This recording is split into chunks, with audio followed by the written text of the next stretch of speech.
রোববার সান ফ্রান্সিসকোর হাসপাতালে শেষ নিঃশ্বাস ত্যাগ করেন প্রখ্যাত তবলাবাদক ওস্তাদ Zakir Hossain.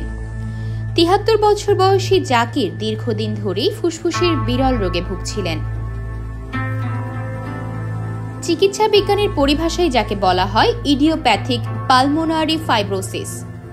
Idiopathic pulmonary fibrosis একটি দীর্ঘস্থায়ী প্রগতিশীল ফুসফুসের রোগ। এটা হলে ফুসফুসের নরম অংশগুলো নষ্ট হয়ে যায় এবং সেখানে ক্ষতির সৃষ্টি হয়।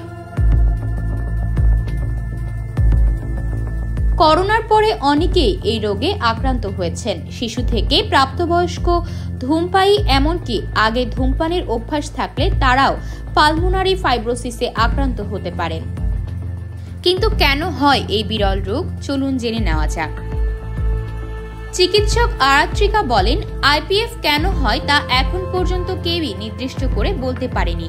তাই রোগটির নামের সঙ্গে ইডিওপ্যাথিক অর্থাৎ অজ্ঞাত কারণ শব্দটি জুড়ে দেওয়া হয়েছে। তবে এই রোগ সংক্রান্ত বিভিন্ন গবেষণার কারণ হিসেবে পরিবেশ দূষণ, ধূমপান এবং জিন ঘটিত ঝুঁকির কথা বলা হয়েছে। ৭৩ বছর বয়সী ওস্তাদ জাকির হোসেন দীর্ঘদিন ধরেই ফুসফুসের এই বিরল রোগে ভুগছিলেন।